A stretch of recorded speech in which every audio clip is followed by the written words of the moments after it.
jërë ngeen jëf mbokki si di internet yi ba Sénégal Actu dal leen ak jàmm tey seen actu du jour la ñuy dellusiwaat dañ koy doxee nag fële nga xam si nag moom moo ca Walfadjri démb rek ñu doon féetee rek seen anniversaire gi nga xam si ne moom moo di Sidi Lamine Niass ñu koy ñaanal nag képp ku seetaan vidéo bi rek nga mel ma ko ay kër yu xonk yu ci bare bari ci commentaire yi ñu koy ñaanal nag yàlla na yàlla suuf ay ci kam te ay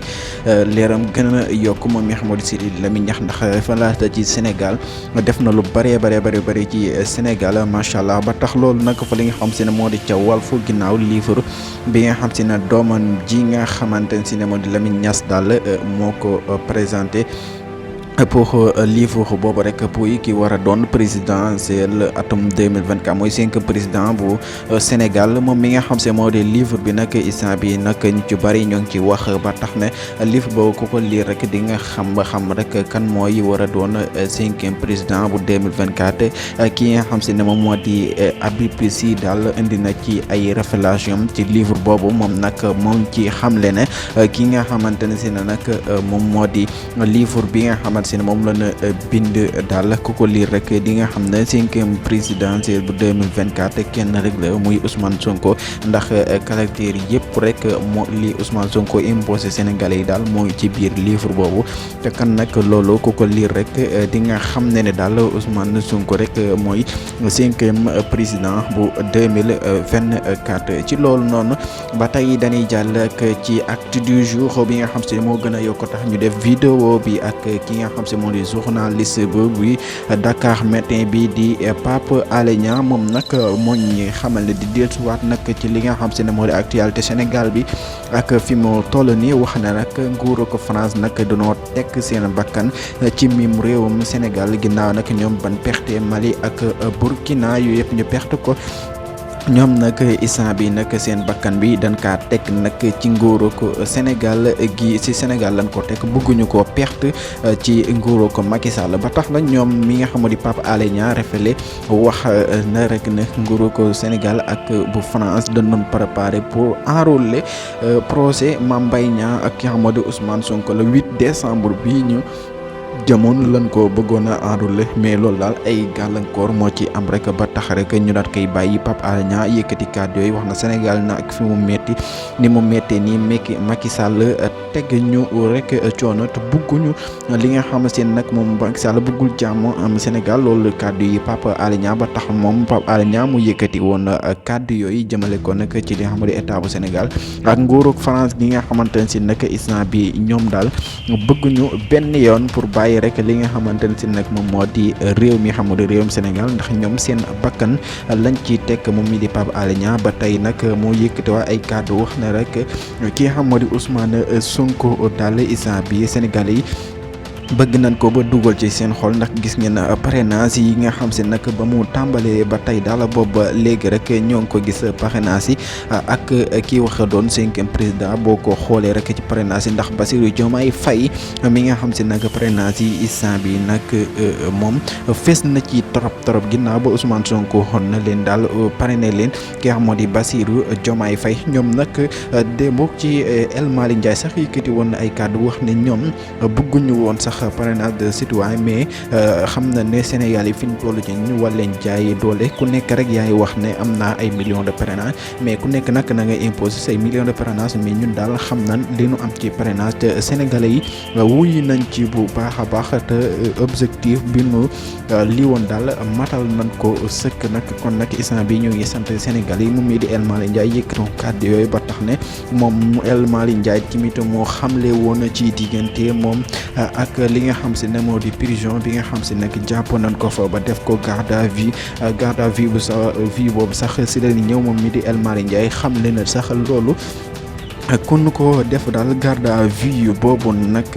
ñu yóbbu la rëbës sax da ngay gaaw rek ñu daat lay lii ba yóbbu la rëbës ndax garde à vue condition yi fa nekk daal dafa tar trop ak moom li nga xamante ne si nag moom lay dundoo ak njabootam ginnaaw nag moom mënta dem fenn ndax bracelet bi nga xamante ne si ne nag moom lañ ko takkal ba tax na loolu ñu ko takkal daal mu nekk nag loo xam si nag tey naka mu dem fenn ndax du génn réewum Sénégal ba tax na ay doomam buñ bëggee vacances duñ dem fenn ak njabootam ndax duñ mën a ànd ak seen papa moo di El Malick Ndiaye ba tax na ñoom daal ñoo ngi waajal élection présidentielle yi 2024 kon nag ci loolu dañuy dellusiwaat ci kàddu yi Pape Alé Niang li moo xamle. Pape Alé yëkkati waat ay kàddu ba tey di xamle ne rek ñi nga xam moo di Sénégalais yi nag da ngeen a war a jël élection yi rek ngeen def ko comme rek daal seen bopp la ba pare yéen a moom dëkk bi def ko seen yitte quoi ndax xam ngeen bu baax a baax élection présidentielle de 24 ku nekk rek daka war a def sa yitte def ko sa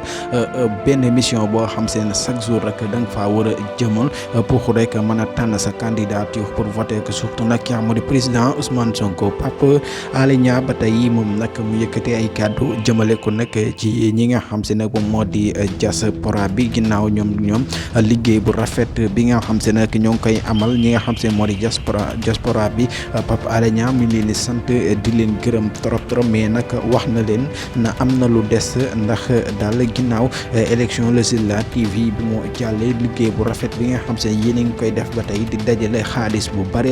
ngir rek ki nga xam moo di président Ousmane Sonko mais daal diaspora bi desal ngeen du bari ndax élection yi ñëwagul ba pare des na lu ci tolloog ay ñaari ñetti weer ginnaaw février 2024 le 25 février la kon nag diaspora bi ginnaaw yéen a ngi amal liggéey mais gën leen a yokk rek li nga xam si ne moom moo di seen doole ginnaaw nag yéen daal dañ naan Sénégal rek yéen a ko téye ndax daal liggéey bu rafet bi nga xam si yéen a ngi koy amal di jàppale Pastef bu baax di jàppale Ousmane Sonko ginnaaw nag yéen lépp lu fi am rek yéen a ko amal xam leen na bu baax a baax nag élection yi nga xam si ne nag mooy war a am at 2024 yéen a ko war a mën a gagné yéen diaspora bi ndax yéen ay jàppale famille jàppale ñëpp kon daal wax leen ak seen i famille ngeen soññ seen i famille ndax xam ngeen ne Sénégal ñu méttee ku fi nekkul rek ñi fi génn rek ñoom ñooy xam ni Sénégal méttee mais ki fi nekk rek du xam li nga xam moo di Sénégalais yi li ñuy dund.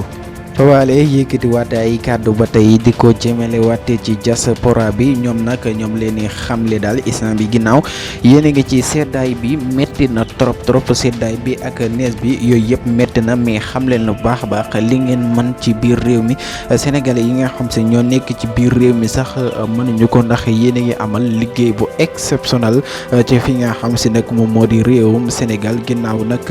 élection yi moo ngi jub si te xam leen na bu baax a baax nag instant bi Sénégal fi mu toll nii ak nguur gi nga xam se nag tëj nañ fi nga xam moo di université ndax lan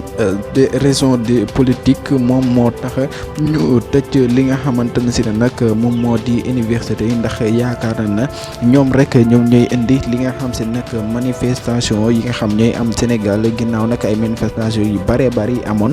ci miim réewum Sénégal Pape Alé Niang ba tey dellu rek di leen jaajëfal yéen yi nga xam se ñoo di diaspora bi bu baax a baax ndax amuñu seen fay ndax sénégalais yi nga xam seen nag yéen a ngi fi amal ak seeni xaalis yooyu yëpp di ko fi def pour rek réewam Sénégal baax mi daal xam leen baax a baax gën leen a focus rek pour élection présidentielle yi 2024 pour rek ñu jëlee fi li nga xam si ne moom moo di nguur gi ginnaaw nguur gi moom li leen fi dese rek bariwul te 2024 ñëw na ba pare rek ñii ci décembre janvier février moo tax rek ki nga xam moo di Macky Sall jugee ci bopp réew mi ba beneen président fallo fi muy Ousmane Sonko ba tax lépp loo leen a bëgg ci réew mi rek après ngeen mën di ko amal Sénégal naat ba faw nag moo fi mën a amee wala ngeen bàyyi nguur gi fi nekk rek ñu toog fi ba Sénégal rek di suuxu ci gaal gi dootul amati dara tubaab yi ñëw di lekk suñu ressource kon nag ñu gën a diglu Pape Alé bu baax a baax journaliste Dakar Matin bi gën ñu andil ay révélation yu yaatoo ndax Sénégal fi mu toll nii ginnaaw nag Ousmane Sonko sax ci acte du jour bi lañ koy boolewaale tey moom mii di Ousmane Sonko ginnaaw nag moom rek la mën a fële nga xam se ne moo di cour de justice bu CEDEAO moom mii di Ousmane Sonko ginnaaw moo lekk rek la fa ay milliards yu bari pour rek ñu jox ko ndàmpaay état bu Sénégal jox ko ndàmpaay ginnaaw nag moom mii di Ousmane Sonko ba nu ko jàppee ba léegi daal jaay doole gi ñu koy jaay doole ak jël alal gi ñu def lépp daal soo ko xaymaa daal toll na ci ay milliards ba tax na kon moom mii di avocat Ousmane Sonko yi defoon ab recours fa li xamoo ca cour de CEDEAO mais wax na ci nag cour de justice bu CEDEAO wax na ci wér-gi-yaramu Ousmane Sonko ñoom nag li noo xamle dak moom mii di Ousmane Sonko mii nii daal wér-gi-yaramam fi mu toll ni lépp rek mu ko yóbbee boppam ginnaaw nag moom bu bàyyi woon grève de la faim bi rek kon daal instant bi kenn waxatu ko kon moom tane na bu yàgg mais daal lii nii yëpp rek moom moo ko yóbbee boppam kon daal su bàyyi woon grève de la faim bi kon kenn du ko gën a wér moom mi xaw di cour de justice bu CEDEAO yëkkati woon kàddu yooyu jëmale ko ci état de santé bu président Ousmane Sonko